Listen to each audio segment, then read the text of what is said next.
क्या आपने कभी सोचा है कि जंगलों में भटकने वाला एक साधारण इंसान आखिर कैसे भारत का निर्माता बन गया? कैसे उसने पत्थरों से औजार बनाए और उन्हीं औजारों से सभ्यताओं, नगरों और विशाल साम्राज्यों की नींव रखी।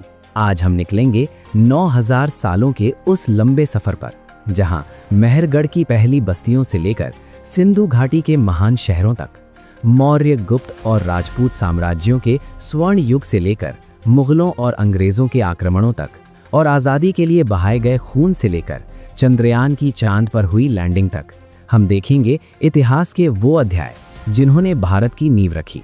तो तैयार हो जाइए दुनिया के सबसे विशाल और रोमांचक ऐतिहासिक सफर के लिए, क्योंकि आज हम जानने वाले हैं भारत का संपूर्ण इतिहास। कल्पना कीजिए, आज से करीब 9000 साल पहले का वो समय जब इंसान धीरे धीरे गुफाओं और जंगलों से बाहर निकलकर स्थायी जीवन की ओर बढ़ रहा था। आज के पाकिस्तान के बलूचिस्तान क्षेत्र में कच्ची मैदान के पास एक जगह है, मेहरगढ़। यहीं से भारतीय उपमहाद्वीप की सबसे शुरुआती और विकसित बस्तियों की शुरुआत मानी जाती है। मेहरगढ़ के लोग अब केवल शिकार पर निर्भर नहीं थे, उन्होंने खेती करना सीख लिया था। वे जौ और गेहूं उगाते थे, जानवर पालते थे और मिट्टी की ईंटों से बने घरों में रहने लगे थे। उनके घरों में अनाज रखने के लिए अलग कमरे बनाए जाते थे, जिससे पता चलता है कि वे भविष्य के लिए भोजन जमा करना भी जानते थे। लेकिन मेहरगढ़ को खास बनाने वाली बात सिर्फ खेती नहीं थी। खुदाई में मिले इंसानी जबड़ों से पता चला कि यहाँ के लोग दांतों का इलाज भी करते थे। पत्थर के बेहद बारीक औजारों से दांतों में छेद किए जाते थे। यानी हजारों साल पहले इस धरती पर चिकित्सा की शुरुआती समझ विकसित हो चुकी थी। वे लोग कपास का इस्तेमाल भी जानते थे, जिसका मतलब था कि कपड़ा बनाने की कला की शुरुआत भी इसी क्षेत्र से हो रही थी। जैसे जैसे समय बीतता गया, मेहरगढ़ की बस्तियां बड़ी होने लगीं, जनसंख्या बढ़ी और लोग बेहतर जमीन की तलाश में मैदानों की ओर बढ़ने लगे। करीब 3500 ईसा पूर्व के आसपास मेहरगढ़ के लोग सिंधु नदी के आसपास फैलने लगे। यहीं से जन्म हुई दुनिया की सबसे विकसित और रहस्यमयी सभ्यताओं में से एक, सिंधु घाटी सभ्यता। जब दुनिया के कई हिस्सों में लोग छोटे छोटे कबीलों में रह रहे थे, तब भारत की धरती पर हड़प्पा और मोहनजोदड़ो जैसे विशाल शहर बस चुके थे। इन शहरों की सड़कें योजनाबद्ध तरीके से बनाई गई थीं। सड़कें एक दूसरे को लगभग 90 डिग्री के कोण पर काटती थीं। पूरी सभ्यता में इस्तेमाल होने वाली ईंटों का आकार लगभग एक जैसा था, चाहे शहर सैकड़ों किलोमीटर दूर ही क्यों ना हो। उनकी जल निकासी व्यवस्था उस समय दुनिया की सबसे उन्नत व्यवस्थाओं में गिनी जाती थी। लगभग हर घर की नाली मुख्य ढकी हुई नालियों से जुड़ी होती थी। कई जगह सफाई के लिए विशेष रास्ते बनाए गए थे। इतिहासकार मानते हैं कि उस समय दुनिया की बहुत कम सभ्यताओं के पास इतनी उन्नत व्यवस्था मौजूद थी। सिंधु घाटी के लोग केवल किसान नहीं थे, वे व्यापारी भी थे। उनका व्यापार मेसोपोटामिया तक फैला हुआ था, जिसे आज इराक के नाम से जाना जाता है। खुदाई में मिली मोहरों, आभूषणों और धातु के सामान से पता चलता है कि ये सभ्यता आर्थिक रूप से बेहद समृद्ध थी। मोहनजोदड़ो में मिला विशाल स्नानागार आज भी इतिहासकारों को हैरान करता है। उसे इस तरह बनाया गया था कि पानी बाहर ना निकले। उस दौर में इतनी उन्नत निर्माण कला अपने आप में असाधारण थी। लेकिन इस सभ्यता का सबसे बड़ा रहस्य आज भी अनसुलझा है। इनकी अपनी एक लिपि थी। हजारों मोहरों और वस्तुओं पर यह लिखावट मिली है, लेकिन आज तक कोई भी वैज्ञानिक इसे पूरी तरह नहीं पढ़ पाया। हम इनके शहर देख सकते हैं, इनके घर, इनके औजार और इनके व्यापार के प्रमाण देख सकते हैं, लेकिन वे कौन थे, उनकी भाषा क्या थी और वे अपने बारे में क्या लिख कर गए थे? ये रहस्य आज भी इतिहास की सबसे बड़ी पहेलियों में गिना जाता है। वे धातुओं का उपयोग जानते थे, आभूषण बनाते थे, मिट्टी के सुंदर बर्तन तैयार करते थे और व्यवस्थित तरीके से शहरों में रहते थे। कई इतिहासकार मानते हैं कि उस समय सिंधु घाटी सभ्यता दुनिया की सबसे उन्नत शहरी सभ्यताओं में से एक थी। लेकिन हर महान सभ्यता की तरह सिंधु घाटी का भी एक अंत हुआ। करीब 1900 ईसा पूर्व के बाद धीरे धीरे ये बड़े शहर खाली होने लगे। व्यापार कमजोर पड़ गया और लोग गांवों की ओर लौटने लगे। कुछ इतिहासकार मानते हैं कि सिंधु नदी ने अपना रास्ता बदल लिया था। कुछ इसे भीषण सूखे का परिणाम बताते हैं, जबकि कुछ विशेषज्ञ लगातार आने वाली बाढ़ों को इसका कारण मानते हैं। कारण चाहे जो भी रहा हो, लेकिन भारत की पहली महान नगरीय सभ्यता अब इतिहास का हिस्सा बन चुकी थी। धीरे धीरे लोग पूर्व की ओर बढ़ने लगे। गंगा और यमुना के उपजाऊ मैदान अब नई बस्तियों का केंद्र बनने वाले थे, और यहीं से शुरू होने वाला था भारत के इतिहास का एक नया अध्याय, वैदिक काल। सिंधु घाटी सभ्यता के महान शहर अब धीरे धीरे खामोश होने लगे। जो सड़कें कभी व्यापारियों और कारीगरों से भरी रहती थीं, वहां अब सन्नाटा फैलने लगा था। लोग छोटे गांवों और नई बस्तियों की ओर बढ़ रहे थे। भारत एक बार फिर बदलाव के दौर में प्रवेश कर चुका था। यहीं से शुरू हुआ वैदिक काल। ये वो समय था जब उत्तर भारत के विशाल मैदानों में छोटे छोटे जन बसने लगे थे। समाज अब धीरे धीरे कबीलों में संगठित हो रहा था। लोग पशुपालन करते थे, खेती करते थे और नदियों के किनारे अपनी बस्तियां बसाने लगे थे। इस काल की सबसे बड़ी पहचान बने वेद, ऋग्वेद, सामवेद, यजुर्वेद और अथर्ववेद। इन्हीं ग्रंथों में उस समय के समाज, युद्धों, परंपराओं और जीवन शैली का वर्णन मिलता है। ऋग्वेद को दुनिया के सबसे प्राचीन ग्रंथों में गिना जाता है। वैदिक काल के लोग प्रकृति की शक्तियों की पूजा करते थे। इंद्र को वर्षा का देवता माना जाता था। अग्नि, वरुण और सूर्य जैसे देवताओं का विशेष महत्व था। यज्ञ और मंत्र उस समय के धार्मिक जीवन का महत्वपूर्ण हिस्सा बन चुके थे। धीरे धीरे समाज में बदलाव आने लगा। अब लोग केवल पशुपालन तक सीमित नहीं थे। खेती का विस्तार होने लगा था और गांव बड़े होते जा रहे थे। इसी दौर में एक ऐसी खोज हुई जिसने भारत का भविष्य बदल दिया, लोहे की खोज। लोहे के औजारों ने घने जंगलों को काटना आसान बना दिया। खेती के लिए नई जमीन तैयार होने लगी। लोहे के मजबूत हलों की वजह से पैदावार बढ़ी और समाज आर्थिक रूप से मजबूत होने लगा। लेकिन जैसे जैसे समृद्धि बढ़ी, वैसे वैसे संघर्ष भी बढ़ने लगे। ऋग्वेद में एक बड़े युद्ध का वर्णन मिलता है जिसे दशराज युद्ध कहा जाता है। ये युद्ध रावी नदी के किनारे लड़ा गया था। एक तरफ थे भरत कबीले के राजा सुदास और दूसरी तरफ 10 कबीलों का महासंघ। ये केवल जमीन का युद्ध नहीं था, ये शक्ति और वर्चस्व की लड़ाई थी। राजा सुदास ने अपनी युद्ध नीति से विरोधी कबीलों को हरा दिया। कई इतिहासकार मानते हैं कि इसी भरत कबीले के नाम पर आगे चलकर इस भूमि को भारत कहा जाने लगा। समय के साथ छोटे छोटे कबीले बड़े जनपदों में बदलने लगे। गांवों की जगह अब संगठित राज्यों का निर्माण हो रहा था। व्यापार बढ़ रहा था और समाज पहले से अधिक व्यवस्थित होता जा रहा था। करीब 600 ईसा पूर्व तक उत्तर भारत 16 बड़े राज्यों में बढ़ चुका था। इन्हें महाजनपद कहा जाता है। इनमें मगध, कौशल, वत्स और अवंती सबसे शक्तिशाली माने जाते थे। लेकिन धीरे धीरे सबसे ज्यादा ताकतवर बनकर उभरा मगध। गंगा और सोन नदियों के बीच स्थित मगध के पास उपजाऊ जमीन थी, लोहे की खदानें थीं और बड़ी सेना थी। यही वजह थी कि वो तेजी से शक्तिशाली होता चला गया।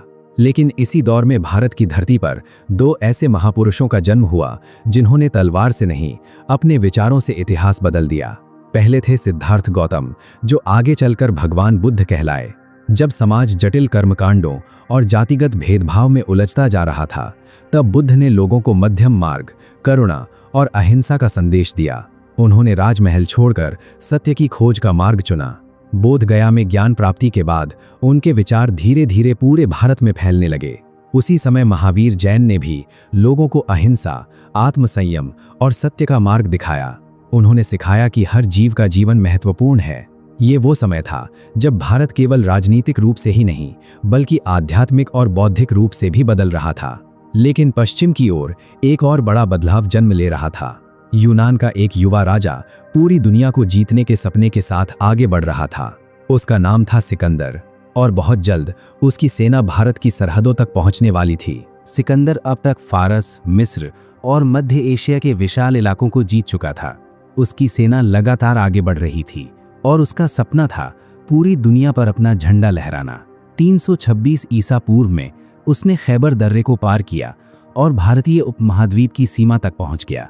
उस समय उत्तर पश्चिम भारत छोटे छोटे राज्यों में बटा हुआ था, लेकिन झेलम नदी के किनारे उसका सामना एक ऐसे राजा से हुआ जिसने उसकी विजय यात्रा को पहली बार मुश्किल बना दिया। ये थे राजा पोरस।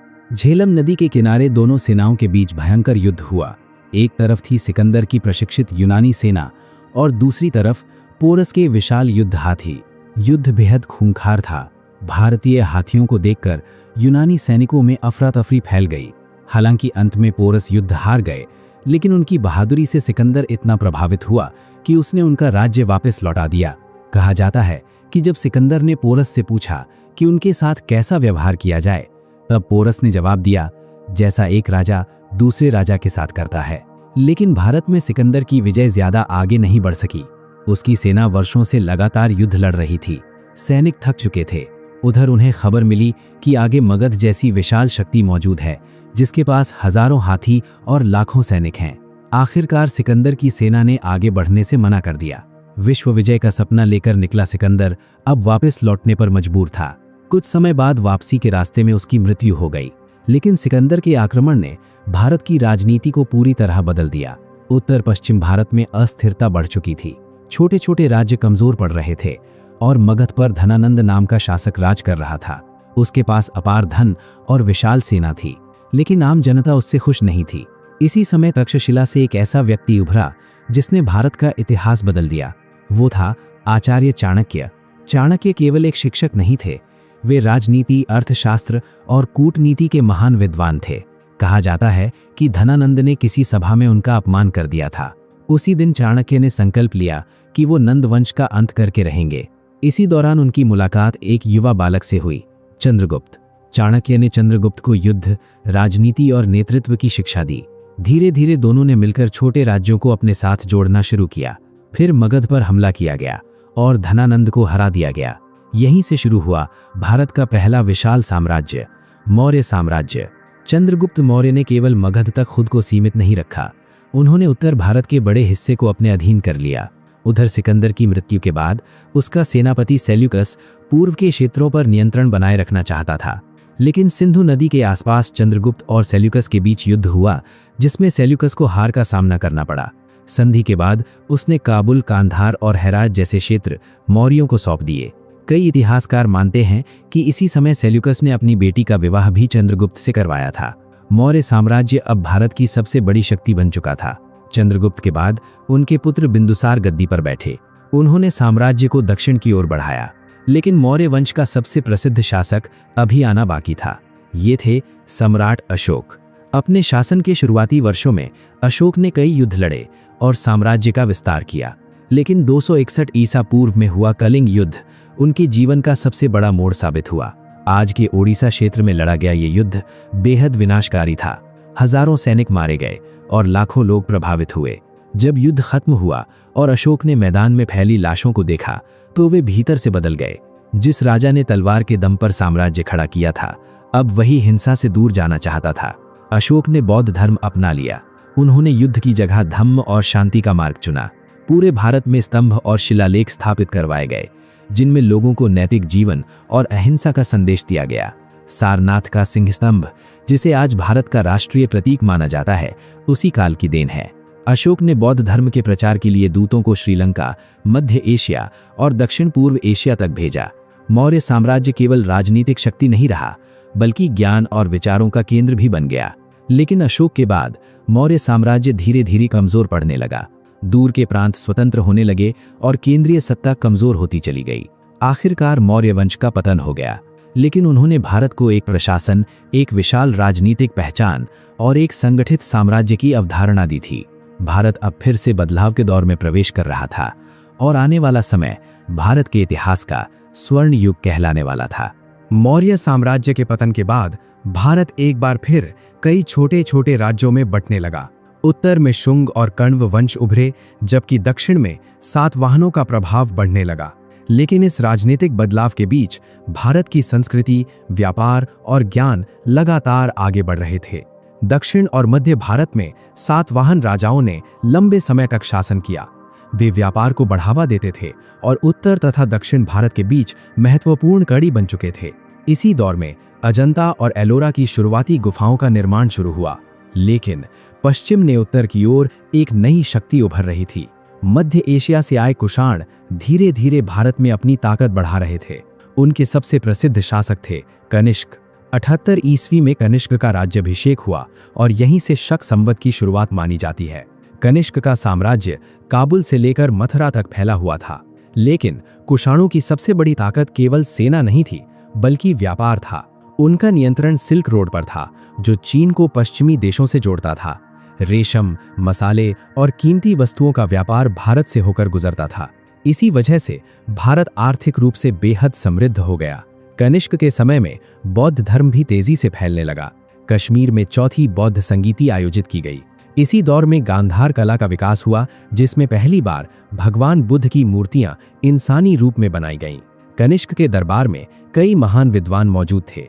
चरक ने आयुर्वेद को व्यवस्थित रूप दिया, जबकि अश्वघोष जैसे विद्वानों ने बौद्ध साहित्य को नई दिशा दी। लेकिन समय के साथ कुषाण साम्राज्य भी कमजोर होने लगा। छोटे छोटे स्थानीय राजा फिर से स्वतंत्र होने लगे और भारत एक बार फिर राजनीतिक रूप से बिखरने लगा। इसी बीच चौथी शताब्दी की शुरुआत में मगध की धरती पर एक नए वंश का उदय हुआ, गुप्त वंश। यहीं से शुरू हुआ भारत का स्वर्ण युग। गुप्त वंश के पहले प्रमुख शासक थे चंद्रगुप्त प्रथम। उन्होंने विवाह और राजनीतिक संबंधों के जरिए अपनी शक्ति बढ़ाई और धीरे धीरे उत्तर भारत के बड़े हिस्से को अपने नियंत्रण में ले लिया। लेकिन गुप्त साम्राज्य को सबसे ज्यादा विस्तार दिया उनके पुत्र समुद्रगुप्त ने। समुद्रगुप्त को भारत का नेपोलियन भी कहा जाता है। उन्होंने उत्तर भारत के कई राजाओं को हराया और दक्षिण भारत तक सैन्य अभियान चलाए। लेकिन उनकी सबसे खास बात यह थी कि वे केवल योद्धा ही नहीं बल्कि कला और संगीत के संरक्षक भी थे। समुद्रगुप्त के बाद चंद्रगुप्त द्वितीय गद्दी पर बैठे, जिन्हें विक्रमादित्य के नाम से जाना जाता है। उनके शासनकाल में गुप्त साम्राज्य अपने चरम पर पहुंच गया। व्यापार बढ़ा, शहर समृद्ध हुए और भारत विज्ञान, गणित तथा साहित्य का बड़ा केंद्र बन गया। इसी दौर में महान गणितज्ञ आर्यभट्ट ने गणित और खगोल विज्ञान में महत्वपूर्ण खोजें की। उन्होंने बताया कि पृथ्वी गोल है और अपनी धुरी पर घूमती है। शून्य की अवधारणा और गणना पद्धति ने आगे चलकर पूरी दुनिया के विज्ञान को बदल दिया। कालिदास ने अभिज्ञान शाकुंतलम और मेघदूत जैसी महान रचनाएं लिखीं। संस्कृत साहित्य अपने शिखर पर पहुंच चुका था। गुप्त काल की धातु विज्ञान भी बेहद उन्नत थी। दिल्ली का लौह स्तंभ आज भी इसका प्रमाण माना जाता है। सदियों तक खुले वातावरण में रहने के बावजूद उसमें जंग नहीं लगा। इसी दौर में शिक्षा का सबसे बड़ा केंद्र बनकर उभरा नालंदा विश्वविद्यालय। ये दुनिया के सबसे बड़े विश्वविद्यालयों में से एक था। यहाँ हजारों छात्र और शिक्षक रहते थे। भारत ही नहीं बल्कि चीन, कोरिया और तिब्बत से भी विद्यार्थी यहाँ पढ़ने आते थे। नालंदा केवल धार्मिक शिक्षा का केंद्र नहीं था। यहाँ गणित, चिकित्सा, खगोल विज्ञान और दर्शन जैसे विषय भी पढ़ाए जाते थे। लेकिन हर साम्राज्य की तरह गुप्त साम्राज्य का भी पतन शुरू हुआ। उत्तर पश्चिम से हूणों के आक्रमण बढ़ने लगे। लगातार युद्धों ने साम्राज्य को कमजोर कर दिया। धीरे धीरे प्रांत स्वतंत्र होने लगे और केंद्रीय सत्ता टूटने लगी। करीब 550 ईस्वी तक गुप्त साम्राज्य का पतन हो चुका था। लेकिन गुप्त काल ने भारत को जो दिया उसने आने वाली सदियों तक दुनिया को प्रभावित किया। विज्ञान, गणित, साहित्य, कला और शिक्षा के क्षेत्र में ये भारत के इतिहास का सबसे महत्वपूर्ण दौर माना जाता है। गुप्त साम्राज्य के पतन के बाद उत्तर भारत में फिर से छोटे राज्यों का उदय होने लगा। लेकिन बहुत जल्द एक नया शासक उत्तर भारत को फिर से एकजुट करने वाला था। उसका नाम था हर्षवर्धन। हर्षवर्धन जब राजा बने तब परिस्थितियां सामान्य नहीं थीं। हर्षवर्धन की बहन राज्यश्री के पति और कन्नौज के राजा गृहवर्मन की हत्या कर दी गई। ये हत्या मालवा के राजा देवगुप्त ने करवाई। इसके बाद राज्यश्री को बंदी बना लिया गया। उस समय हर्षवर्धन के बड़े भाई राज्यवर्धन राजा थे। ये समाचार मिलते ही राज्यवर्धन ने मालवा पर हमला कर दिया। उन्होंने देवगुप्त को हरा दिया। लेकिन बंगाल के गौड़ राजा शशांक ने छल किया। उसने राज्यवर्धन की हत्या कर दी। अब केवल 16 वर्षीय हर्षवर्धन के कंधों पर थानेसर का भविष्य था।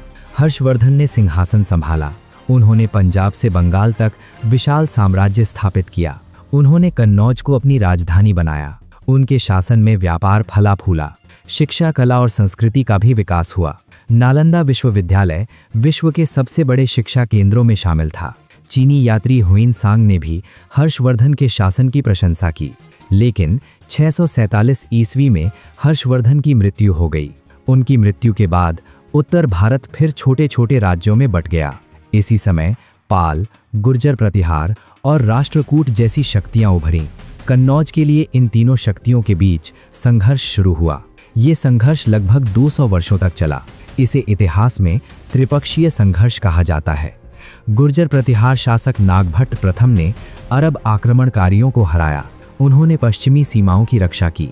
मिहिर भोज के समय ये साम्राज्य उत्तर भारत की सबसे बड़ी शक्ति बन गया। लगभग 3 शताब्दियों तक गुर्जर प्रतिहार भारत की रक्षा के मुख्य आधार रहे। उन्होंने अरब आक्रमणकारियों के प्रयासों को विफल किया। लेकिन लगातार युद्धों ने साम्राज्य को कमजोर कर दिया था। अब उत्तर भारत में नए राजपूत वंश उभर रहे थे। लगातार युद्धों ने भारत को भीतर से भी कमजोर कर दिया था। इसी दौरान की ओर एक नया खतरा जन्म ले रहा था। 712 ईस्वी में अरब सेनापति मोहम्मद बिन कासिम ने सिंध पर हमला कर दिया। सिंध के राजा दाहिर ने उसका सामना किया, लेकिन अंत में वे हार गए। सिंध पर अरबों का कब्जा हो गया और पहली बार भारत की भूमि पर इस्लामी शासन ने स्थायी रूप से कदम जमाए। लेकिन अरब सेनाओं का विस्तार ज्यादा आगे नहीं बढ़ सका। जब वे राजस्थान और मेवाड़ की ओर बढ़े, तब उनका सामना एक ऐसे योद्धा से हुआ जिसका नाम आगे चलकर राजपूत वीरता का प्रतीक बन गया, बप्पा रावल। कई इतिहासकार मानते हैं कि बप्पा रावल ने अरब सेनाओं को राजस्थान से पीछे धकेल दिया। उनकी जीत ने कई दशकों तक उत्तर पश्चिम भारत को बड़े विदेशी आक्रमणों से सुरक्षित रखा। धीरे धीरे उत्तर भारत में राजपूत शक्तियां मजबूत होने लगीं। चौहान, परमार, सोलंकी और प्रतिहार जैसे कई राजवंश अलग अलग क्षेत्रों में शासन कर रहे थे। राजपूत अपनी वीरता, सम्मान और युद्ध कौशल के लिए प्रसिद्ध थे। उनके किले पहाड़ों की चोटियों पर बनाए जाते थे। युद्ध उनके जीवन का महत्वपूर्ण हिस्सा बन चुका था। लेकिन उनकी सबसे बड़ी कमजोरी अब भी वही थी, आपसी विभाजन। छोटे छोटे राज्यों में बटा भारत बाहरी आक्रमणकारियों के लिए आसान लक्ष्य बनता जा रहा था। 11वीं शताब्दी की शुरुआत में मध्य एशिया से एक और आक्रमणकारी भारत की ओर बढ़ा। उसका नाम था महमूद गजनवी। गजनवी का उद्देश्य भारत में स्थायी शासन स्थापित करना नहीं था, वो यहाँ की अपार संपत्ति लूटना चाहता था। 1000 से 1027 ईस्वी के बीच उसने भारत पर कई बार हमला किया। हर हमले के साथ उसकी सेना उत्तर भारत के नगरों और मंदिरों को निशाना बनाती। उस समय मंदिर केवल पूजा स्थल नहीं थे, वे समाज, व्यापार और धन के बड़े केंद्र भी थे। गजनवी ने मथुरा, थानेसर और कई समृद्ध नगरों पर हमला किया, लेकिन उसका सबसे प्रसिद्ध आक्रमण था सोमनाथ मंदिर पर हमला।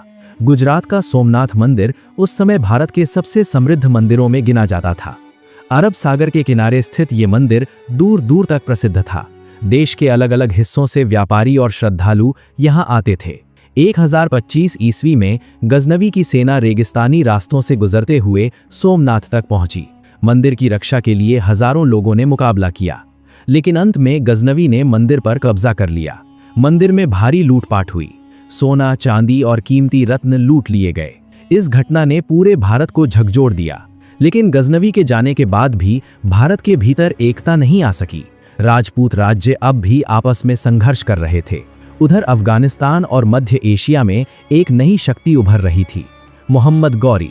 गौरी केवल लूट के लिए नहीं आया था, उसका उद्देश्य भारत में स्थायी शासन स्थापित करना था। उस समय दिल्ली और अजमेर पर शासन कर रहे थे पृथ्वीराज चौहान। वे चौहान वंश के सबसे शक्तिशाली शासकों में गिने जाते थे। राजपूत राज्यों में उनका प्रभाव तेजी से बढ़ रहा था। कहा जाता है कि पृथ्वीराज बचपन से ही युद्ध कला में निपुण थे। उनकी वीरता की चर्चा दूर दूर तक होती थी। लेकिन उत्तर भारत के राजपूत शासक पूरी तरह एकजुट नहीं थे। यही भारत की सबसे बड़ी कमजोरी बन चुकी थी। 1191 ईस्वी में तराइन के मैदान में पृथ्वीराज चौहान और मोहम्मद गौरी की सेनाएं आमने सामने आईं। राजपूत सेना ने जबरदस्त युद्ध किया। भारी संघर्ष के बाद गौरी की सेना हार गई और खुद गौरी घायल हो गया। ये पृथ्वीराज चौहान की बड़ी जीत थी। लेकिन यहीं इतिहास ने एक बड़ा मोड़ लिया। पृथ्वीराज ने गौरी को जीवित छोड़ दिया। गौरी वापस चला गया, लेकिन उसने हार स्वीकार नहीं की। अगले ही वर्ष वो पहले से कहीं ज्यादा बड़ी तैयारी के साथ लौटा। इस बार उसकी सेना ज्यादा संगठित थी और उसने नई युद्ध रणनीतियां अपनाई। 1192 ईस्वी में तराइन का दूसरा युद्ध शुरू हुआ। गौरी ने तेज घुड़सवार सेना और लगातार हमलों की नीति अपनाई। राजपूतों ने बहादुरी से मुकाबला किया, लेकिन धीरे धीरे युद्ध का पलड़ा गौरी की ओर झुकने लगा। अंत में पृथ्वीराज चौहान हार गए। ये हार केवल एक राजा की हार नहीं थी, इसने उत्तर भारत की राजनीति पूरी तरह बदल दी।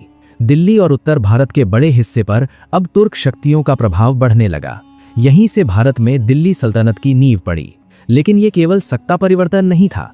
आने वाले समय में भारत को लगातार युद्धों, नए शासनों और बड़े राजनीतिक बदलावों के दौर से गुजरना था। तराइन के दूसरे युद्ध के बाद उत्तर भारत की राजनीति पूरी तरह बदल चुकी थी। पृथ्वीराज चौहान की हार के साथ ही दिल्ली और आसपास के क्षेत्रों पर तुर्क शक्तियों का प्रभाव तेजी से बढ़ने लगा। मोहम्मद गौरी भारत में स्थायी रूप से नहीं रुका, लेकिन उसने अपने विश्वस्त सेनापति कुतुबुद्दीन ऐबक को यहाँ शासन संभालने के लिए छोड़ दिया। 1206 ईस्वी में मोहम्मद गौरी की मृत्यु के बाद कुतुबुद्दीन ऐबक दिल्ली की गद्दी पर बैठा। यहीं से शुरू हुई दिल्ली सल्तनत। दिल्ली अब धीरे धीरे उत्तर भारत की सबसे बड़ी राजनीतिक शक्ति बनती जा रही थी। तुर्क शासकों ने अपनी सत्ता मजबूत करने के लिए लगातार सैन्य अभियान चलाए। कुतुबुद्दीन ऐबक के बाद इल्तुतमिश सत्ता में आया। उसने दिल्ली सल्तनत को स्थिर किया और विद्रोहों को दबाकर अपनी स्थिति मजबूत की। इसी दौर में दिल्ली पहली बार एक संगठित मुस्लिम सल्तनत के रूप में उभरी। इसके बाद सत्ता संभाली रजिया सुल्तान ने। वे दिल्ली सल्तनत की पहली और एकमात्र महिला शासक थीं। रजिया प्रशासन और युद्ध दोनों में कुशल थीं, लेकिन दरबार के कई अमीर एक महिला शासक को स्वीकार नहीं करना चाहते थे। लगातार विरोध और संघर्ष के बीच अंततः उनका शासन समाप्त हो गया। धीरे धीरे सल्तनत का विस्तार बढ़ता गया, लेकिन इसी दौरान एक ऐसा सेनापति उभरा जिसने भारत के इतिहास को गहरे घाव दिए। बख्तियार खिलजी। 1193 ईस्वी में उसने बिहार और बंगाल की ओर अभियान शुरू किया। उस समय बिहार में स्थित नालंदा विश्वविद्यालय दुनिया के सबसे बड़े शिक्षा केंद्रों में गिना जाता था। यहाँ हजारों विद्यार्थी और शिक्षक रहते थे, लेकिन बख्तियार खिलजी ने नालंदा पर हमला कर दिया। विश्वविद्यालय की विशाल लाइब्रेरी में लाखों पांडुलिपियां मौजूद थीं। कहा जाता है कि आग लगने के बाद वो कई महीनों तक जलती रही। गणित, खगोल विज्ञान, चिकित्सा और दर्शन से जुड़ा विशाल ज्ञान उस आग में नष्ट हो गया। नालंदा का विनाश भारत के इतिहास की सबसे दुखद घटनाओं में गिना जाता है। इसके बाद दिल्ली सल्तनत पर खिलजी वंश का उदय हुआ। सबसे शक्तिशाली शासक बना अलाउद्दीन खिलजी। अलाउद्दीन एक महत्वाकांक्षी शासक था। उसने उत्तर भारत में कई विद्रोहों को दबाया और अपने साम्राज्य का विस्तार शुरू किया, लेकिन उसकी नज़र केवल दिल्ली तक सीमित नहीं थी। वे पूरे भारत पर अपना प्रभाव स्थापित करना चाहता था। 1303 ईस्वी में उसने मेवाड़ की राजधानी चित्तौड़गढ़ को घेर लिया। चित्तौड़ केवल एक किला नहीं था, वह राजपूत सम्मान और शक्ति का प्रतीक माना जाता था। कई महीनों तक युद्ध चलता रहा। राजपूतों ने मजबूती से किले की रक्षा की, लेकिन अंत में परिस्थितियां उनके खिलाफ होने लगीं। इसी युद्ध से जुड़ी सबसे प्रसिद्ध कथा रानी पद्मिनी की मानी जाती है। कहा जाता है कि जब हार निश्चित दिखाई देने लगी, तब किले की हजारों महिलाओं ने जौहर किया। राजपूत योद्धाओं ने अंतिम युद्ध के लिए केसरिया पहन लिया और अंत तक लड़ते रहे। चित्तौड़ पर कब्जा करने के बाद अलाउद्दीन खिलजी उत्तर भारत का सबसे शक्तिशाली शासक बन गया। उसने दक्षिण भारत तक सैन्य अभियान चलाए और भारी धन संपत्ति हासिल की, लेकिन दिल्ली सल्तनत के भीतर सत्ता संघर्ष लगातार बढ़ते रहे। इसके बाद तुगलक वंश सत्ता में आया। मोहम्मद बिन तुगलक अपने अजीब फैसलों के लिए प्रसिद्ध हुआ। उसने राजधानी दिल्ली से दौलताबाद ले जाने की कोशिश की, लेकिन ये योजना असफल रही। लगातार युद्धों और भारी करों की वजह से आम जनता परेशान होने लगी थी। उत्तर भारत में राजनीतिक अस्थिरता लगातार बढ़ रही थी, लेकिन इसी समय दक्षिण भारत में एक नई शक्ति जन्म ले रही थी। तुंगभद्रा नदी के किनारे हरिहर और बुक्का नाम के दो भाइयों ने एक नए साम्राज्य की नींव रखी, विजयनगर साम्राज्य। विजयनगर बहुत जल्दी दक्षिण भारत की सबसे बड़ी शक्ति बन गया। उसकी राजधानी हम्पी दुनिया के सबसे समृद्ध शहरों में गिनी जाती थी। विदेशी यात्री लिखते हैं कि वहां के बाजारों में हीरे जवाहरात खुलेआम बिकते थे। मंदिर, बाजार और महल उस शहर की समृद्धि दिखाते थे। विजयनगर केवल राजनीतिक शक्ति नहीं था, वे दक्षिण भारतीय संस्कृति, कला और परंपराओं का भी बड़ा केंद्र बन चुका था। इस साम्राज्य के सबसे प्रसिद्ध शासक बने कृष्णदेवराय। उनके शासनकाल में विजयनगर अपने चरम पर पहुंच गया। व्यापार बढ़ा, साहित्य और कला को संरक्षण मिला और दक्षिण भारत में स्थिरता स्थापित हुई। हम्पी का विट्ठल मंदिर और उसके पत्थर के संगीत स्तंभ आज भी उस काल की उन्नत वास्तुकला का प्रमाण माने जाते हैं। लेकिन उत्तर और दक्षिण के बीच संघर्ष लगातार जारी था। 1565 ईस्वी में तालीकोटा का युद्ध हुआ। दक्षिण के कई मुस्लिम सल्तनतों ने मिलकर विजयनगर पर हमला किया। युद्ध में विजयनगर की सेना हार गई। इसके बाद हम्पी को भारी नुकसान पहुंचाया गया और धीरे धीरे विजयनगर साम्राज्य कमजोर पड़ने लगा। लेकिन इसी दौरान उत्तर भारत में एक और बड़ा बदलाव होने वाला था। मध्य एशिया से एक नया आक्रमणकारी भारत की ओर बढ़ रहा था। उसका नाम था बाबर। 16वीं शताब्दी की शुरुआत तक दिल्ली सल्तनत कमजोर पड़ चुकी थी। लगातार सत्ता संघर्षों ने उत्तर भारत को अस्थिर कर दिया था। इसी समय मध्य एशिया से एक नया आक्रमणकारी भारत की ओर बढ़ा, बाबर तैमूर और चंगेज खान की वंश परंपरा से जुड़ा था। उसने कम उम्र में ही कई युद्ध देखे थे। मध्य एशिया में लगातार संघर्षों के बीच उसका सपना था भारत में एक स्थायी साम्राज्य स्थापित करना। 1526 ईस्वी में पानीपत के मैदान में बाबर और दिल्ली के सुल्तान इब्राहिम लोदी की सेनाएं आमने सामने आईं। इब्राहिम लोदी के पास विशाल सेना और सैकड़ों युद्ध हाथी थे, लेकिन बाबर अपने साथ एक ऐसी तकनीक लेकर आया था जिसने भारतीय युद्ध पद्धति को बदल दिया, बारूद और तोपें। युद्ध शुरू होते ही बाबर की तोपों ने लोदी की सेना में अफरा तफरी मचा दी।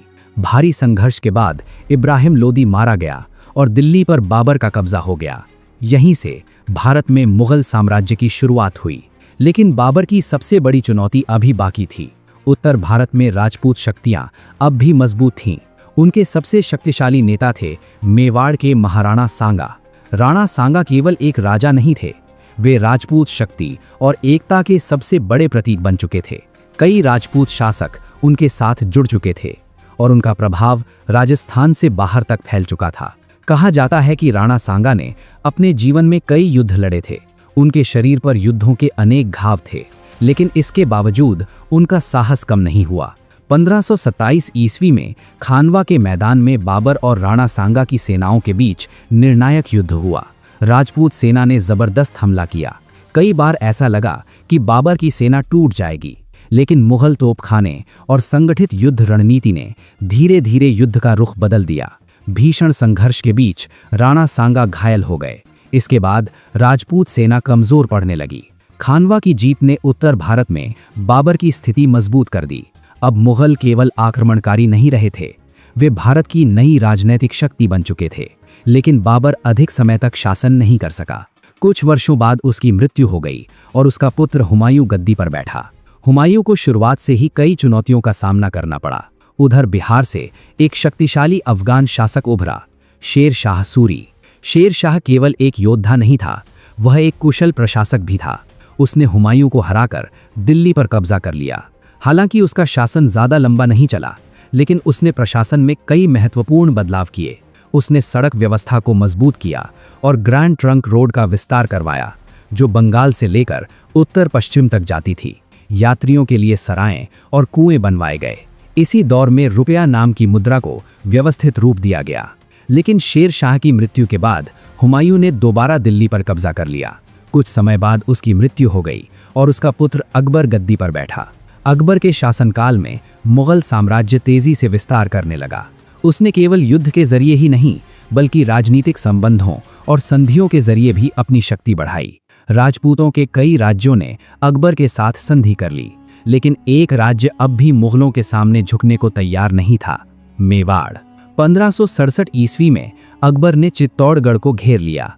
चित्तौड़ केवल एक किला नहीं था, वह राजपूत सम्मान और स्वाभिमान का प्रतीक माना जाता था। कई महीनों तक युद्ध चलता रहा। राजपूतों ने पूरी ताकत से किले की रक्षा की। जयमल और फत्ता जैसे योद्धाओं ने बहादुरी से युद्ध किया, लेकिन अंत में मुगल सेना किले में प्रवेश करने में सफल हो गई। चित्तौड़ पर मुगलों का कब्जा हो गया, लेकिन मेवाड़ पूरी तरह शांत नहीं हुआ। बहुत जल्द मेवाड़ की धरती पर एक ऐसा योद्धा उभरा जिसका नाम भारतीय इतिहास में अमर हो गया, महाराणा प्रताप। महाराणा प्रताप ने मुगल सत्ता को स्वीकार करने से साफ इनकार कर दिया। उन्होंने कठिन परिस्थितियों में भी संघर्ष का रास्ता चुना। कहा जाता है कि संघर्ष के दिनों में उन्हें जंगलों और पहाड़ों में रहना पड़ा, लेकिन उन्होंने आत्मसमर्पण नहीं किया। 1576 ईस्वी में हल्दी घाटी का युद्ध हुआ। एक तरफ अकबर की विशाल सेना थी जिसका नेतृत्व राजा मान सिंह कर रहे थे, और दूसरी तरफ महाराणा प्रताप अपने राजपूत योद्धाओं के साथ मैदान में उतरे। युद्ध बेहद भयंकर था। महाराणा प्रताप ने अपने घोड़े चेतक पर सवार होकर जबरदस्त युद्ध किया। कहा जाता है कि चेतक ने घायल होने के बावजूद अपने स्वामी को सुरक्षित बाहर निकाल दिया। ये घटना आगे चलकर राजपूत वीरता का प्रतीक बन गई।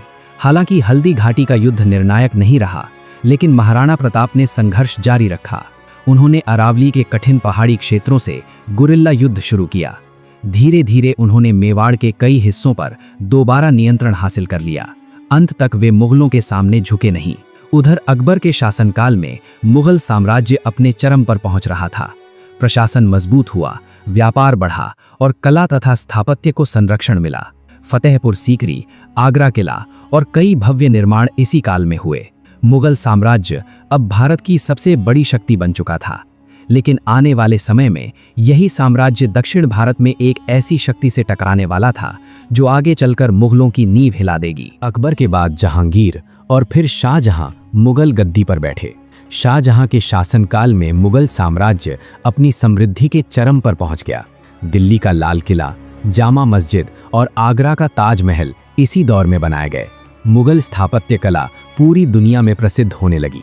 लेकिन इन भव्य इमारतों और विशाल साम्राज्य के पीछे भारी करों का बोझ आम जनता पर पड़ रहा था। किसानों से ज्यादा लगान वसूला जा रहा था और लगातार युद्धों ने लोगों की परेशानियां बढ़ा दी थीं। 1658 ईस्वी में औरंगजेब ने सत्ता संभाली।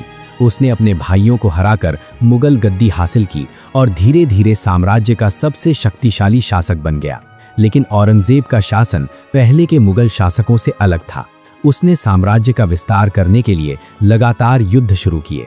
उधर दक्षिण भारत में कई शक्तियां मुगलों और दक्कन सल्तनतों के बीच संघर्ष कर रही थीं। इसी दौरान सह्याद्री की पहाड़ियों में एक नई शक्ति जन्म ले रही थी। 1630 ईस्वी में शिवनेरी दुर्ग में एक बालक का जन्म हुआ, छत्रपति शिवाजी महाराज। उनकी माता जीजाबाई ने बचपन से ही उनमें धर्म, साहस और स्वाभिमान के संस्कार डाले। रामायण और महाभारत की कहानियां सुनते हुए शिवाजी बड़े हुए। उस समय दक्षिण भारत में बीजापुर और गोलकुंडा जैसी सल्तनतों का प्रभाव था। मुगल साम्राज्य भी धीरे धीरे दक्षिण की ओर बढ़ रहा था, लेकिन पहाड़ी क्षेत्रों में रहने वाले स्थानीय लोग लगातार संघर्ष कर रहे थे। यहीं से शिवाजी ने अपनी शक्ति बढ़ानी शुरू की। कम उम्र में ही उन्होंने तोरणा किले पर कब्जा कर लिया। इसके बाद धीरे धीरे कई किले उनके नियंत्रण में आने लगे। शिवाजी केवल बहादुर योद्धा ही नहीं थे, वे युद्ध नीति और भूगोल को भी अच्छी तरह समझते थे। उन्होंने पहाड़ी क्षेत्रों में तेज हमला और तेज वापसी की रणनीति अपनाई। बड़ी सेनाओं के सामने सीधे टकराने के बजाय वे गुरिल्ला युद्ध करते थे। धीरे धीरे उनके साथ मावले जुड़ने लगे। ये साधारण किसान और पहाड़ी योद्धा थे, लेकिन शिवाजी के लिए पूरी निष्ठा से लड़ते थे। शिवाजी की बढ़ती शक्ति से बीजापुर सल्तनत चिंतित हो गई। उन्हें रोकने के लिए बीजापुर ने अपने सबसे शक्तिशाली सेनापति अफजल खान को भेजा। अफजल खान को अपनी ताकत पर पूरा भरोसा था। कहा जाता है कि उसने रास्ते में कई मंदिरों को नुकसान पहुंचाया ताकि शिवाजी खुले युद्ध के लिए बाहर आएं। लेकिन शिवाजी सीधे युद्ध में नहीं फंसे। आखिरकार प्रतापगढ़ के पास दोनों की मुलाकात तय हुई। अफजल खान को लगा कि वो आसानी से शिवाजी को खत्म कर देगा, लेकिन शिवाजी पहले से तैयार थे। कहा जाता है कि मुलाकात के दौरान अफजल खान ने धोखे से शिवाजी को मारने की कोशिश की। तभी शिवाजी ने बाघ नख से जवाबी हमला किया। कुछ ही देर में अफजल खान मारा गया। ये घटना पूरे दक्कन में तेजी से फैल गई। अब शिवाजी केवल एक स्थानीय सरदार नहीं रहे, वे एक बड़े प्रतिरोध के नेता बन चुके थे। इसके बाद शिवाजी ने तेजी से कई किलों और क्षेत्रों पर कब्जा कर लिया। उनकी बढ़ती ताकत से औरंगजेब भी चिंतित हो गया। मुगलों ने राजा जयसिंह के नेतृत्व में विशाल सेना भेजी। लगातार संघर्ष के बाद पुरंदर की संधि हुई। संधि के बाद शिवाजी को आगरा बुलाया गया, लेकिन आगरा पहुंचने पर उन्हें नजरबंद कर दिया गया। औरंगजेब को लगा कि अब शिवाजी उसके नियंत्रण में आ चुके हैं, लेकिन बहुत जल्द एक ऐसी घटना हुई जिसने पूरे मुगल दरबार को चौंका दिया। शिवाजी अपने पुत्र संभाजी के साथ नजरबंदी से निकलने में सफल हो गए। कहा जाता है कि वे फलों और मिठाइयों की टोकरियों के जरिए वहां से बाहर निकले। आगरा से निकलने के बाद शिवाजी ने दोबारा अपनी शक्ति संगठित करनी शुरू कर दी। धीरे धीरे उन्होंने खोए हुए कई किलों पर फिर कब्जा कर लिया। 1674 ईस्वी में रायगढ़ में उनका राज्याभिषेक हुआ। यहीं से मराठा स्वराज्य की औपचारिक स्थापना मानी जाती है। शिवाजी ने प्रशासन, सेना और नौसेना को मजबूत किया। उन्होंने कई समुद्री किलों का निर्माण करवाया और पश्चिमी तट पर अपनी पकड़ मजबूत की। उनकी सेना अनुशासन के लिए जानी जाती थी। महिलाओं और आम जनता के साथ दुर्व्यवहार पर सख्त रोक थी। धीरे धीरे मराठा शक्ति दक्षिण भारत की सबसे बड़ी ताकत बनती जा रही थी। लेकिन 1680 ईस्वी में शिवाजी महाराज की मृत्यु हो गई। उनकी मृत्यु के बाद उनके पुत्र संभाजी महाराज ने सत्ता संभाली। संभाजी ने मुगलों के खिलाफ संघर्ष जारी रखा। औरंगजेब अब खुद विशाल सेना लेकर दक्षिण पहुंच चुका था। उसका उद्देश्य मराठों को पूरी तरह खत्म करना था। लगातार युद्धों के बीच एक समय ऐसा आया जब संभाजी मुगल सेना के हाथ लग गए। औरंगजेब ने उन्हें आत्मसमर्पण और धर्म परिवर्तन का प्रस्ताव दिया, लेकिन संभाजी ने इसे स्वीकार नहीं किया। इसके बाद उन्हें कठोर यातनाएं दी गईं और अंततः उनकी हत्या कर दी गई। लेकिन संभाजी की मृत्यु के बाद भी मराठा संघर्ष खत्म नहीं हुआ।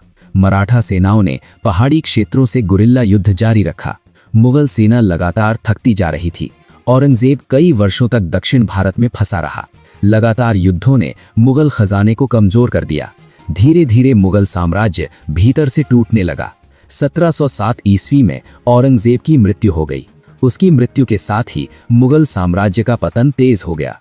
लेकिन भारत की राजनीति अब फिर एक नए दौर में प्रवेश करने वाली थी। बहुत जल्द समुद्र पार से आए कुछ व्यापारी भारत की सत्ता पर कब्जा करने की तैयारी शुरू करने वाले थे। औरंगजेब की मृत्यु के बाद मुगल साम्राज्य तेजी से कमजोर होने लगा। दिल्ली की सत्ता अब पहले जैसी मजबूत नहीं रही थी। प्रांतों के सूबेदार धीरे धीरे स्वतंत्र होने लगे और भारत एक बार फिर छोटे छोटे शक्तिशाली राज्यों में बंटने लगा।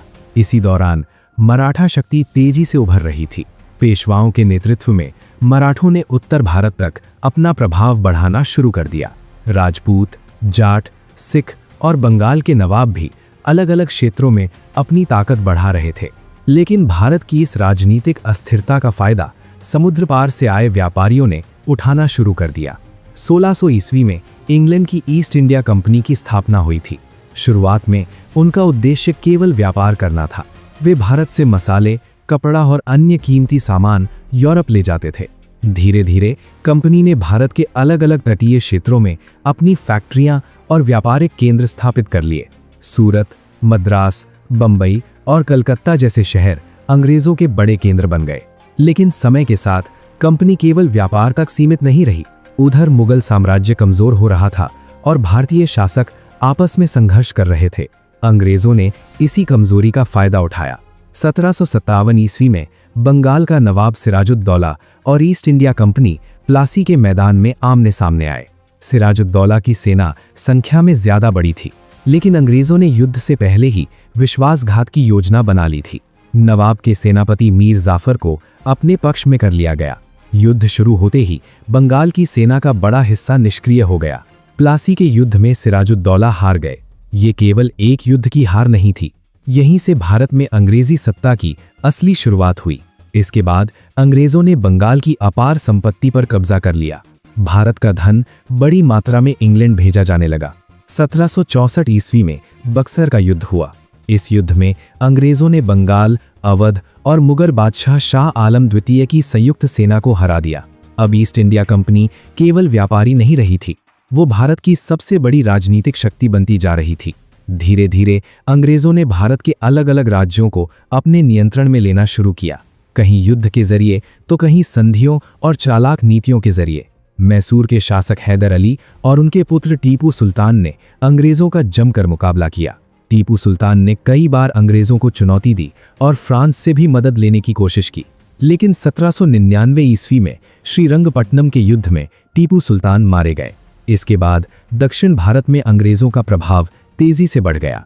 उधर मराठा साम्राज्य भी अंग्रेजों से लगातार युद्ध कर रहा था, लेकिन आंतरिक संघर्षों और कई हारों के बाद मराठा शक्ति भी कमजोर पड़ने लगी। धीरे धीरे अंग्रेजों ने भारत के बड़े हिस्से पर नियंत्रण स्थापित कर लिया, लेकिन अंग्रेजी शासन के साथ भारतीयों की परेशानियां भी बढ़ने लगीं। किसानों से भारी कर वसूले जाते थे। भारतीय उद्योगों को नुकसान पहुंचाया जा रहा था। भारत का कपड़ा उद्योग, जो कभी पूरी दुनिया में प्रसिद्ध था, धीरे धीरे बर्बाद होने लगा। सामाजिक और धार्मिक मामलों में अंग्रेजों के हस्तक्षेप से भी लोगों में नाराजगी बढ़ रही थी। इसी बीच लॉर्ड डलहौजी ने हड़प नीति लागू की।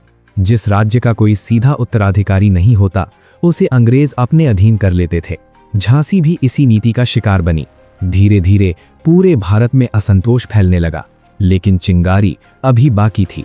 1857 ईस्वी में अंग्रेजी सेना में इस्तेमाल होने वाली नई एनफील्ड राइफलें सैनिकों को दी गईं। कहा गया कि उनके कारतूसों पर गाय और सूअर की चर्बी लगी होती है। कारतूस को इस्तेमाल करने से पहले मुंह से काटना पड़ता था। इस खबर ने हिंदू और मुस्लिम दोनों सैनिकों में गुस्सा फैला दिया। 29 मार्च 1857 को बैरकपुर में एक हिंदू सैनिक ने अंग्रेजों के खिलाफ विद्रोह कर दिया। उसका नाम था मंगल पांडे। कुछ ही समय में ये विद्रोह मेरठ, दिल्ली, कानपुर, झांसी और कई अन्य क्षेत्रों में फैल गया। दिल्ली में विद्रोही सैनिकों ने बहादुर शाह जफर को अपना नेता घोषित कर दिया। झांसी की रानी लक्ष्मीबाई ने अंग्रेजों के खिलाफ जबरदस्त युद्ध किया। कहा जाता है कि उन्होंने अपने पुत्र को पीठ पर बांधकर युद्ध भूमि में लड़ाई लड़ी। तांत्या टोपे और नाना साहब जैसे कई नेताओं ने भी अंग्रेजों के खिलाफ संघर्ष किया। कुछ समय के लिए ऐसा लगा कि अंग्रेजी शासन खत्म हो जाएगा, लेकिन अंग्रेजों के पास बेहतर संसाधन और संगठित सेना थी। धीरे धीरे अंग्रेजों ने विद्रोह को दबाना शुरू कर दिया। 1858 तक ये क्रांति पूरी तरह कुचल दी गई, लेकिन 1857 केवल एक असफल विद्रोह नहीं था। इसने पूरे भारत में स्वतंत्रता की भावना जगा दी थी। अब अंग्रेज समझ चुके थे कि भारत पर शासन करना इतना आसान नहीं होगा और बहुत जल्द भारत की धरती पर एक ऐसी आज़ादी की लड़ाई शुरू होने वाली थी जो आखिरकार अंग्रेजी शासन का अंत कर देगी। 1857 की क्रांति को अंग्रेजों ने भले ही दबा दिया था, लेकिन भारत अब पहले जैसा नहीं रहा था। देश के अलग अलग हिस्सों में अंग्रेजी शासन के खिलाफ गुस्सा लगातार बढ़ रहा था। 1858 ईस्वी में ईस्ट इंडिया कंपनी का शासन समाप्त कर दिया गया। अब भारत सीधे ब्रिटिश क्राउन के अधीन आ चुका था। लंदन से भारत पर शासन चलाया जाने लगा। अंग्रेजों ने अपनी सत्ता मजबूत करने के लिए नई नीतियां अपनाईं। रेलवे, डाक व्यवस्था और टेलीग्राफ जैसी सुविधाओं का विस्तार हुआ, लेकिन इनका सबसे बड़ा उद्देश्य भारत के संसाधनों और प्रशासन पर नियंत्रण मजबूत करना था। उधर भारतीय समाज में भी बदलाव शुरू हो चुके थे। नई शिक्षा व्यवस्था के कारण एक पढ़ा लिखा वर्ग उभर रहा था। धीरे धीरे लोगों में राष्ट्रीय चेतना बढ़ने लगी। 1885 ईस्वी में भारतीय राष्ट्रीय कांग्रेस की स्थापना हुई। शुरुआत में कांग्रेस के नेता अंग्रेजों से सुधारों की मांग कर रहे थे, लेकिन समय के साथ आंदोलन का स्वर बदलने लगा। 1905 में अंग्रेजों ने बंगाल का विभाजन कर दिया। इस फैसले ने पूरे देश में गुस्सा फैला दिया। स्वदेशी आंदोलन शुरू हुआ और लोग विदेशी वस्तुओं का बहिष्कार करने लगे। इसी दौर में बाल गंगाधर तिलक जैसे नेता उभरे। तिलक ने कहा, स्वराज मेरा जन्मसिद्ध अधिकार है। धीरे धीरे स्वतंत्रता आंदोलन पूरे देश में फैलने लगा, लेकिन अंग्रेजों का दमन भी लगातार बढ़ रहा था। 1919 ईस्वी में अंग्रेजों ने रॉलेट एक्ट लागू किया। इस कानून के तहत बिना मुकदमे के भी लोगों को गिरफ्तार किया जा सकता था। पूरे देश में इसका विरोध शुरू हो गया। 13 अप्रैल 1919 को पंजाब के अमृतसर में हजारों लोग जलियांवाला बाग में इकट्ठा हुए। उनमें महिलाएं, बच्चे और बुजुर्ग भी शामिल थे। तभी जनरल डायर अपने सैनिकों के साथ वहां पहुंचा। बाग को चारों तरफ से घेर लिया गया। बिना चेतावनी दिए सैनिकों को गोली चलाने का आदेश दे दिया गया। कुछ ही मिनटों में सैकड़ों लोग मारे गए। लोग जान बचाने के लिए भागने लगे, लेकिन बाहर निकलने का रास्ता लगभग बंद था। जलियांवाला बाग हत्याकांड ने पूरे भारत को झकझोर दिया। अब लाखों भारतीयों का अंग्रेजी शासन से भरोसा पूरी तरह टूट चुका था। इसी दौरान भारतीय राजनीति में एक ऐसा व्यक्ति उभरा जिसने स्वतंत्रता आंदोलन की दिशा बदल दी, महात्मा गांधी।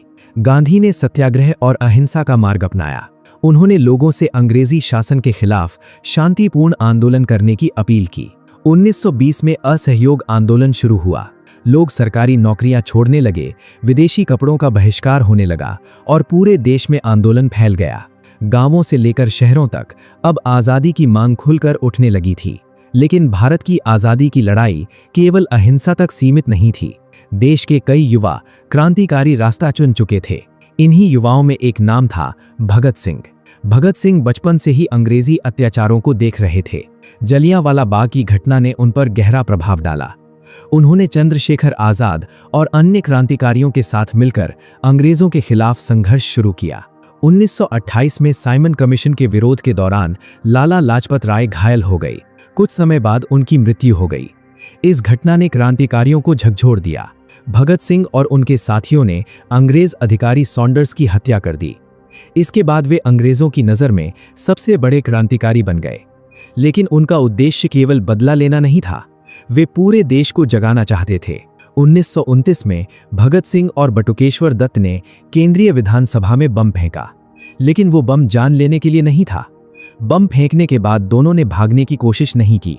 वे चाहते थे कि पूरा देश उनकी आवाज सुने। इनकलाब जिंदाबाद का नारा पूरे भारत में गूंजने लगा। आखिरकार भगत सिंह, राजगुरु और सुखदेव को फांसी की सजा सुनाई गई। 23 मार्च 1931 को तीनों क्रांतिकारियों को फांसी दे दी गई। उनकी शहादत ने लाखों युवाओं के भीतर आजादी की आग जगा दी। उधर गांधी लगातार आंदोलन चला रहे थे। 1930 में उन्होंने दांडी मार्च शुरू किया। सैकड़ों किलोमीटर पैदल चलकर उन्होंने नमक कानून तोड़ा। ये केवल नमक का विरोध नहीं था, ये अंग्रेजी सत्ता को खुली चुनौती थी। धीरे धीरे अंग्रेजों पर दबाव बढ़ता जा रहा था। फिर शुरू हुआ द्वितीय विश्व युद्ध। अंग्रेजों ने भारत को बिना अनुमति युद्ध में शामिल कर लिया। इससे भारतीय नेताओं में गुस्सा फैल गया। 1942 में गांधी ने भारत छोड़ो आंदोलन शुरू किया। पूरा देश भारत छोड़ो, अंग्रेजों भारत छोड़ो के नारों से गूंज उठा। हजारों लोगों को गिरफ्तार किया गया, लेकिन आंदोलन रुकने वाला नहीं था। उधर सुभाष चंद्र बोस एक अलग रास्ता चुन चुके थे। उन्होंने आजाद हिंद फौज का गठन किया और अंग्रेजों के खिलाफ सशस्त्र संघर्ष शुरू किया। तुम मुझे खून दो, मैं तुम्हें आजादी दूंगा का उनका नारा पूरे देश में प्रसिद्ध हो गया। आजाद हिंद फौज ने उत्तर पूर्व भारत तक अभियान चलाया। हालांकि अंत में उन्हें सफलता नहीं मिली, लेकिन भारतीय सेना और जनता पर इसका गहरा प्रभाव पड़ा। अब अंग्रेज समझ चुके थे कि भारत पर ज्यादा समय तक शासन करना संभव नहीं होगा। लगातार आंदोलनों, आर्थिक दबाव और बढ़ते विरोध ने ब्रिटिश शासन को कमजोर कर दिया था। आखिरकार 15 अगस्त 1947 को भारत आजाद हो गया, लेकिन आजादी के साथ ही देश का विभाजन भी हुआ। भारत और पाकिस्तान दो अलग देशों में बंट गए। विभाजन के दौरान भयानक दंगे हुए, लाखों लोगों को अपना घर छोड़ना पड़ा और हजारों लोग मारे गए। सदियों की गुलामी के बाद भारत अब एक स्वतंत्र राष्ट्र बन चुका था, लेकिन उसकी कीमत भी बहुत बड़ी थी। आजादी के बाद भारत ने लोकतंत्र को अपनाया। धीरे धीरे देश ने विज्ञान, उद्योग, कृषि और तकनीक के क्षेत्र में विकास करना शुरू किया। जिस देश को कभी विदेशी शक्तियां लूटने आती थीं, वही भारत आगे चलकर दुनिया की सबसे बड़ी अर्थव्यवस्थाओं में शामिल होने लगा। 1974 में भारत ने अपना पहला परमाणु परीक्षण किया। इसके बाद अंतरिक्ष कार्यक्रम तेजी से आगे बढ़ने लगा। इसरो ने दुनिया को दिखा दिया कि सीमित संसाधनों के बावजूद भारत बड़ी उपलब्धियां हासिल कर सकता है। और 2023 में जब चंद्रयान 3 चंद्रमा के दक्षिणी ध्रुव पर सफलतापूर्वक उतरा, तब पूरी दुनिया ने भारत की वैज्ञानिक शक्ति को देखा। ये सफर केवल 75 सालों का नहीं था, ये सफर था मेहरगढ़ की पहली बस्तियों से लेकर चांद तक पहुंचने का। हजारों वर्षों के संघर्ष, ज्ञान, युद्ध, बलिदान और सभ्यताओं से गुजरकर भारत यहां तक पहुंचा है। और यही है भारत का संपूर्ण इतिहास।